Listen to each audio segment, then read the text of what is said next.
some participatory trials that resulted from some work that we started last year with KWS and Warden Seeds. We ran some organic trials over at Friplow in Cambridgeshire, and we were engaging with KWS about sort of wanting to look at better genotypes for organic systems, and so we put some trials in the ground. We're also talking to them about what's more appropriate for organics as well, and I'm worried that I'm going to say something wrong because I've got Martin sitting in front of me now, but as I remember it, in order to get one variety on the recommended list, there will be 12 million lines that they will select from. About right, Martin? I think that was the figure they gave. Right. So you have these 12 million lines that gradually get filtered and filtered and filtered and filtered until you get one variety that makes the recommended list. So there's an awful lot of genetic potential that they ditch along the way.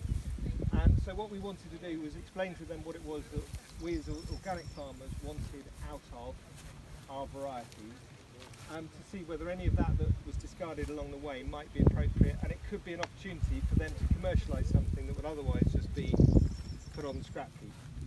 So it's really exciting from my point of view to have that sort of input into the breeding process and to get them thinking in a more organic way.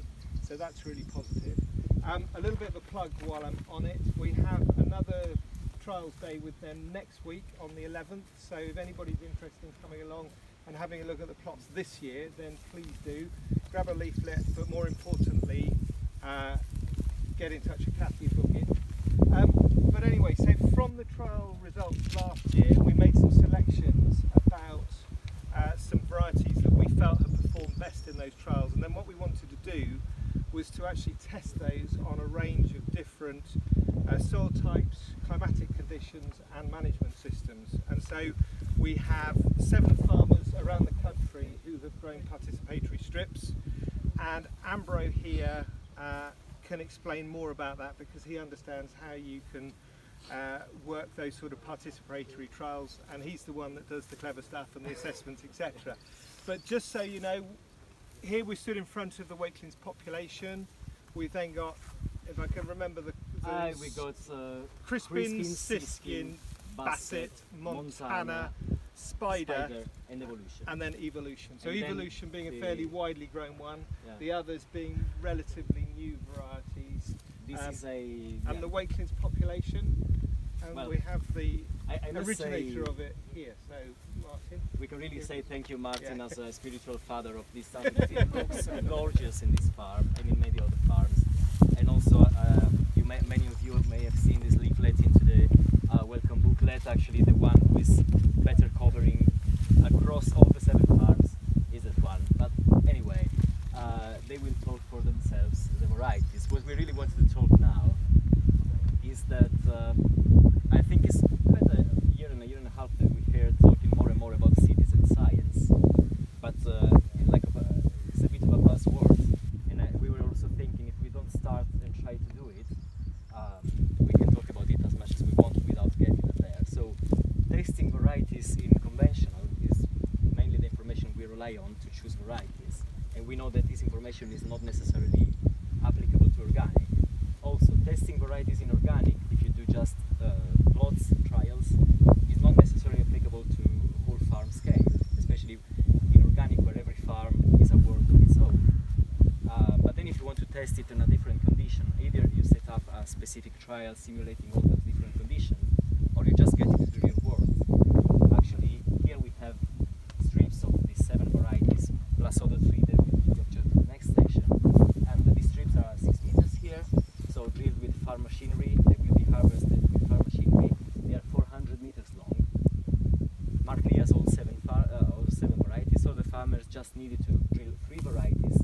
This enables us anyway to have a statistical design that gives us a robust information, because we don't want just anecdotes and this is working well here, this is working well here. We want to know what's consistent and what's not consistent. And some of these farmers have entire fields with those 3 varieties, not just strips, which means also that the cost is actually completely embedded into farm management, and the 7 farmers are costing less than actually one single plot trial. I'm not saying that this is a substitute of plot trials, but this is a way to gather information from the real world because this information needs to be applied in the real world. This year is about varieties, with 7 varieties and 7 farmers. We do hope to increase the number. We do hope in the near future to do it with more than just varieties, because this is really embedding the research into the farm management. If you want to just walk along here, along these 7 strips, we're not necessarily going to talk about any single variety. The results will be available after harvest. Although here you can see what happens when you pass from the population to the set of the modern varieties. So they generally get quite shorter and quite overwhelmed by weeds.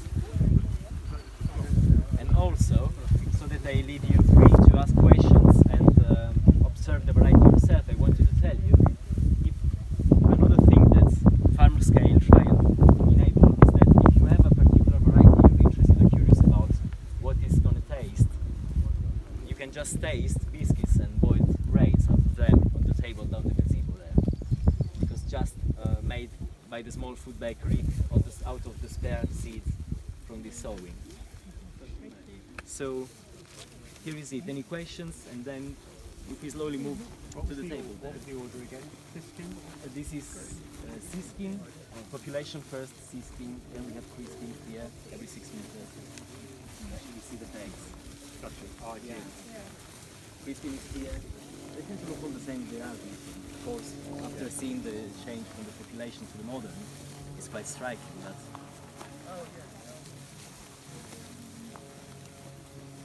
Are there any which are the modern ones which you think that I know that's helpful, are there any that you think are more promising?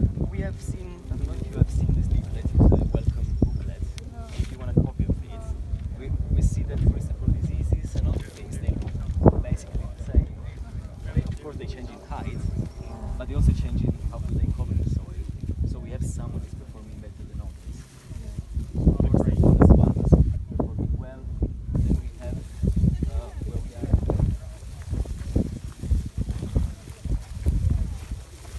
Montana here, which is a milling weed. Generally it's supposed to perform less than actually feed weeds, but actually it's looking quite good and it was quite good before. And then we have spider. We included in the trial because some farmers, organic farmers, found it very good quality and good yielding in their farm, but we saw that probably something about their own farm, because across the system of the trial is not performing that well actually. And the last one is going to be evolution, so it's a sort of a benchmark, it's one of the most widespread feed weeds. It's just the last one before the other land races.